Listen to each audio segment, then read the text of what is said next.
bienvenue à cette nouvelle chronique de Première Loge Sport propulsée par ISQ Média. Cette semaine, on parle de sport automobile avec Christian Gingras. Salut Christian. Salut Dominique. ISQ, cette année, va couvrir le Grand Prix de Trois-Rivières, mieux connu sous le nom de GP3R depuis quelques années. L'événement, quand même, existe depuis longtemps. Pour ceux et celles qui ne le connaîtraient pas encore, peux-tu nous en dire plus? Écoute, c'est un événement de sport motorisé qui se passe à l'intérieur de la ville, dans les limites de la ville de Trois-Rivières. Okay. C'est un circuit urbain. C'est d'ailleurs le plus vieux circuit urbain en sport motorisé en Amérique du Nord. Ça existe depuis 1967. Depuis quelques années, l'événement se déroule sur 2 week-ends, alors qu'avant ça, c'était un week-end sur un circuit asphalté urbain. On va commencer par parler de la première fin de semaine, soit celle du 3-4 août. Qu'est-ce qu'on va y retrouver là, dans cette première fin de semaine-là? Ce qu'il faut savoir, c'est qu'on retrouve une fin de semaine de rallycross, donc sur un circuit mixte, c'est-à-dire asphalte, gravier. On a les deux. On utilise une partie du circuit urbain normal et on utilise l'intérieur de l'hippodrome de Trois-Rivières pour faire la partie sur terre, gravier. C'est intéressant. On retrouve 5 séries, donc le WRX, le championnat mondial de rallycross, le championnat des Amériques de rallycross. On retrouve aussi les AMA Supermoto, quand même intéressant comme série. Et aussi les Super Quad et le Challenge Extreme Elite de la province de Québec, qui permet à tout le monde de venir essayer un peu le circuit. Avant de revenir sur la série WRX, parle-nous des autres séries là, qui vont être présentées au GP3R. Écoute, on va commencer par le championnat des Amériques de rallycross.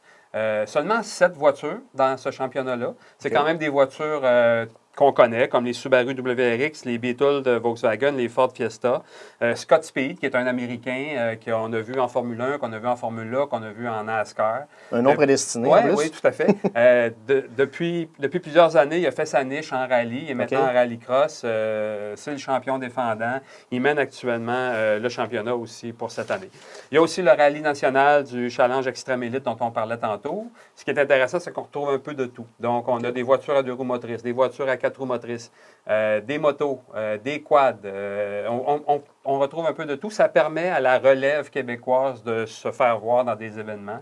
Il y a 5 événements à travers le Québec. Le Grand Prix de Trois-Rivières est un de ces événements-là. Il y a aussi la série AMA Supermoto dont je parlais tantôt, la série Super Quad. Malheureusement, ce n'est pas des séries que je connais très, très bien. C'est plus difficile pour moi d'en parler, mais ça attire beaucoup d'adeptes depuis quelques années et le Grand Prix de Trois-Rivières est fier de présenter ces séries. Ça va sûrement se faire connaître encore plus dans les prochaines années. Et le championnat du monde de rallycross, c'est quoi exactement? Écoute, on parlait tantôt de mélange d'asphalte et de gravier et de terre. C'est un peu la version moderne du rallye traditionnel. Donc, c'est plus court, c'est plus interactif, il y a des combats directs. Puis, pour ajouter un côté stratégique, il y a aussi des tours Joker.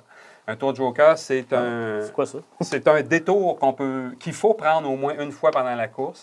On ne le prend pas plus souvent qu'une fois parce que c'est plus long que le circuit ordinaire. Et chaque pilote, dans son épreuve, dans la course sprint de 6 tours, doit faire le tour Joker au moins une fois. Donc, il y a un élément de stratégie aussi qui s'ajoute à la série.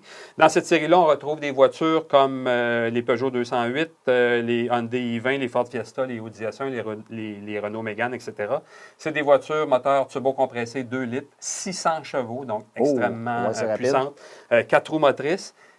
Et ce qui est impressionnant, c'est qu'elles sont capables de faire 0-100 km/h en moins de 2 secondes. Même les F1 ne sont pas capables de faire ça. Et ça fonctionne comment? Est-ce que toutes les voitures sont en piste en même temps comme un F1 ou c'est une à la fois? Là, comme pas tout à fait. Dans une série, on a 20 voitures. Dans un événement, on a une vingtaine de voitures. Donc, il y a des qualifications qui se font la première journée. Les qualifications se font en groupe de 5 voitures. On regarde les 12 meilleurs temps, qu'on reclasse en 2 demi-finales de 6 voitures. Les 3 premiers de chaque demi-finale se retrouvent en grande finale. Donc, 6 voitures en même temps, ça brasse. Ça doit être spectaculaire. C'est le premier qui passe la ligne d'arrivée. Tous les coups sont permis. Les peintures restent pas neuves longtemps.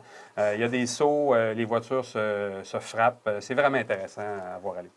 Et c'est un sport qui est quand même relativement nouveau, même si ça a été créé en 1967. Là. Oui, bien écoute, c'est ça. Comme tu dis, ça date de 1967. Cependant, c'est surtout européen. Le championnat mondial de FIA a été créé en 2014. Donc, c'est un championnat qui fait le tour du monde. Trois-Rivières est la seule épreuve en Amérique du Nord. Donc, la seule épreuve en Amérique du Nord, c'est quand même. Est-ce qu'il pourrait en avoir d'autres à un moment donné? Oui, les États-Unis ont déjà accueilli certaines manches, mais c'est vraiment encore un sport européen. Donc, mais ça commence à faire son. Avec le championnat des Amériques, ça commence à faire sa place ici. Des grandes vedettes sont passées par là. Peter Solberg, Sébastien Loeb, dont on a déjà parlé. Qu'on a déjà parlé, c'est vrai. Et Jacques Villeneuve, la première saison en 2014. Ça a-tu bien été? Pas très. Il a quand même fait la saison. On l'a vu à Trois-Rivières lors de la saison inaugurale. C'est un championnat qui a été gagné par les Suédois depuis le tout début en 2014.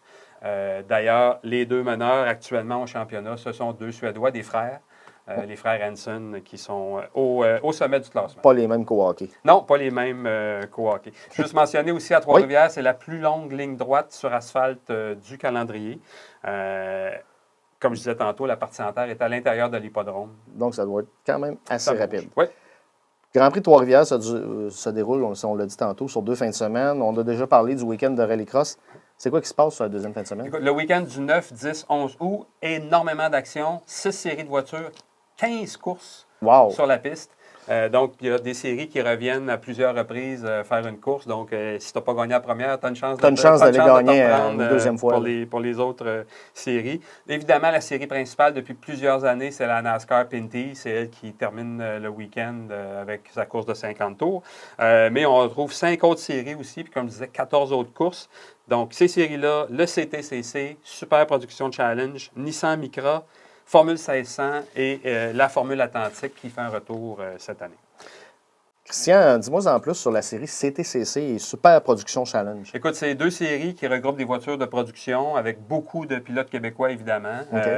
C'est un peu ce qui est l'ADN du Grand Prix de Trois-Rivières. C'est comme ça que ça a commencé en 67 avec ce qu'on appelait à ce moment-là la Coupe du Maire. Des voitures qu'on peut retrouver dans les rues de tous les jours, puis les gens font une course avec leur voiture. C'est un peu ça. C'est un peu ça, OK. Et la série Nissan, c'est avec toutes les petites voitures de marque Nippon? Tout à fait. C'est les petites voitures Micra. Nissan, il y a quelques années, a eu une excellente idée de vendre des voitures prêtes pour la course à un prix relativement abordable.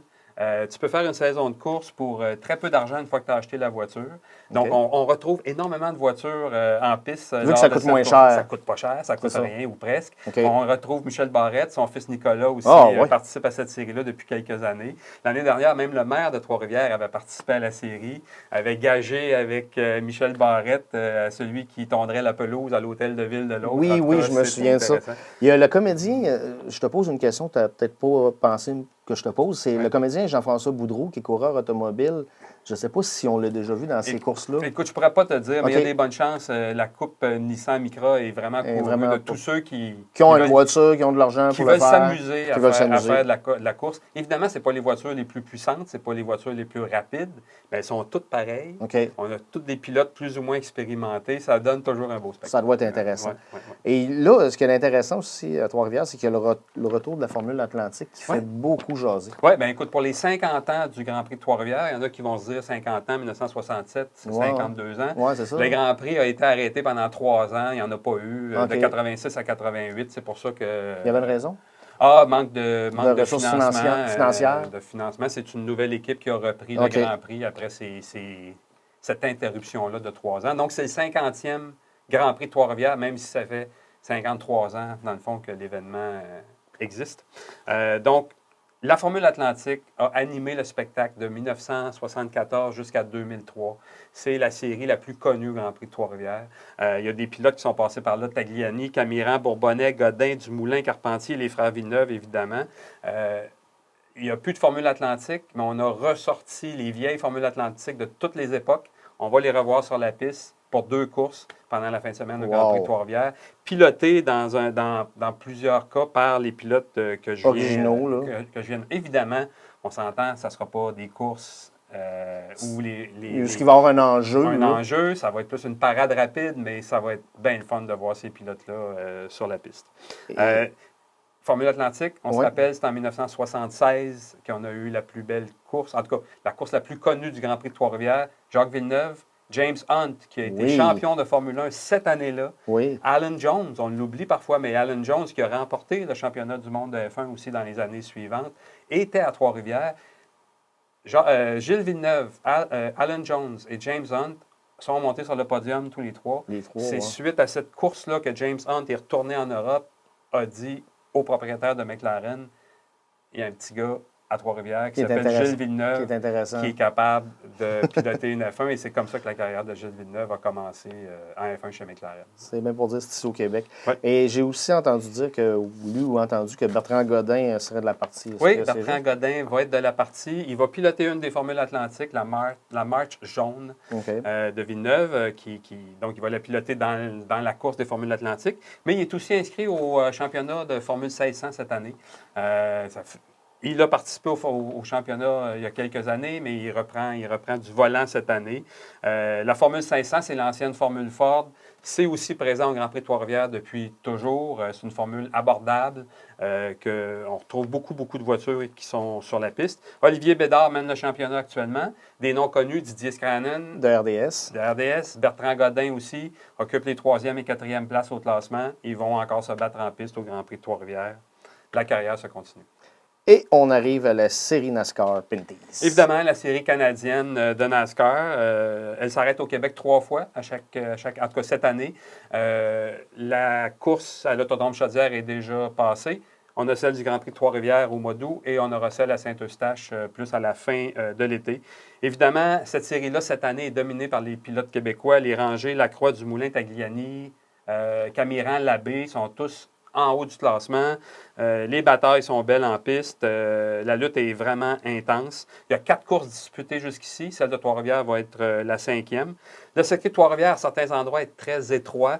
Génère beaucoup d'actions lors des relances. Génère beaucoup d'actions aussi dans les virages. Alors, la course dure 50 tours. C'est disputé le dimanche après-midi.